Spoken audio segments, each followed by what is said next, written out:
Hello friends, അപ്പോൾ ഇന്ന് നമ്മൾ അടിപൊളി ടേസ്റ്റി ആയിട്ടുള്ളൊരു സൂപ്പർ ചിക്കൻ കറിയാണ് ഉണ്ടാക്കാൻ പോകുന്നത്. അപ്പോൾ ഈ വീഡിയോ ഫുള്ളായിട്ടിരുന്ന് കാണുക.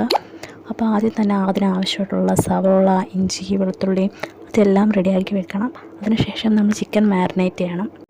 ചിക്കനിലേക്ക് ആവശ്യത്തിനുള്ള ഉപ്പ്, മഞ്ഞൾപ്പൊടി, മുളക് പൊടി, മല്ലിപ്പൊടി, അതുപോലെ തന്നെ ചിക്കൻ മസാല ഇതെല്ലാം കൂടെ ചേർത്ത് നന്നായിട്ട് മാരിനേറ്റ് ചെയ്ത ശേഷം ചട്ടിയിലേക്ക് എണ്ണ ഒഴിച്ചിട്ട് ചൂടായ ശേഷം നമ്മൾ ആ ചിക്കൻ അതിനകത്തേക്ക് ഇടണം.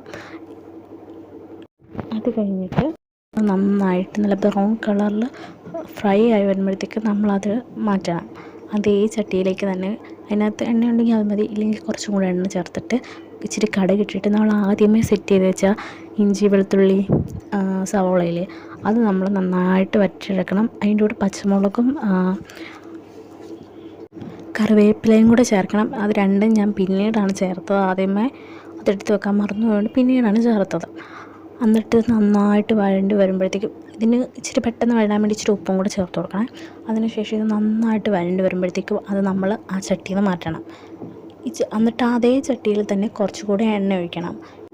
എന്നിട്ട് എന്തിനാണെന്ന് വെച്ചാൽ നമുക്ക് ഇനി പൊടികൾ ഇതിനകത്തേക്ക് ചേർത്ത് കൊടുക്കണം. അതിന് വേണ്ടിയിട്ട് നമ്മൾ എടുത്തിരിക്കുന്നത് മുളക് പൊടി, 2 തരത്തിലുള്ള മുളക് പൊടി എടുത്തിട്ടുണ്ട്. കാശ്മീരി എടുത്തിട്ടുണ്ട്, മറ്റേത് എടുത്തിട്ടുണ്ട്. എരിവുള്ളതും എരിവ് കുറവുള്ളതായിട്ട് നല്ല കളറുള്ളതില്ലേ, അത് രണ്ടും എടുത്തിട്ടുണ്ട്. പിന്നെ മഞ്ഞൾപ്പൊടി, മല്ലിപ്പൊടി, ചിക്കൻ മസാല ഇതെല്ലാം കൂടെയാണ് നമുക്കിനി മൂപ്പിച്ചെടുക്കാനുള്ളത്. അപ്പം ഞാൻ ആദ്യം വിട്ടുപോയെന്ന് പറഞ്ഞില്ലേ പച്ചമുളക്, അതാണെങ്കിൽ ആദ്യമേ തന്നെ ഒന്ന് ഇതിനകത്തേക്കിട്ട് വഴറ്റിയെടുക്കണം. അതിനകത്തേക്ക് തന്നെ നമ്മുടെ പൊടികളെല്ലാം കൂടെ ചേർത്താൽ മതി. പക്ഷേ ഞാൻ കറിവേപ്പില എടുക്കാൻ പോയ സമയത്ത് പൊടികൾ അതിനകത്തേക്ക് തട്ടിയിട്ട്, അതുകൊണ്ട് എനിക്ക് വീഡിയോയിൽ എടുക്കാൻ പറ്റിയില്ല.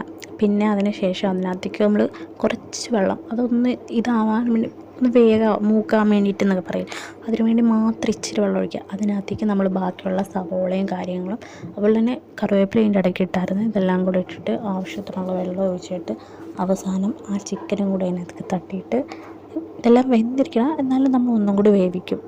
ഇത് നന്നായിട്ട് കുറുകി വരാൻ വേണ്ടിയിട്ട്, നമ്മൾ സെറ്റാകാൻ വേണ്ടിയിട്ട് അടച്ച് വെച്ച് വേവിക്കണം.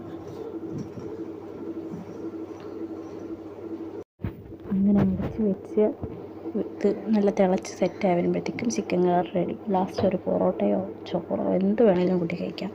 അപ്പോൾ വീഡിയോ ഇഷ്ടപ്പെട്ടിട്ടാണെങ്കിൽ ലൈക്ക്, ഷെയർ, സബ്സ്ക്രൈബ്, ഷെയർ ചെയ്തില്ലെങ്കിൽ കുഴപ്പമില്ല, ലൈക്ക്, സബ്സ്ക്രൈബ് ഒന്ന് ചെയ്തേക്കണേ.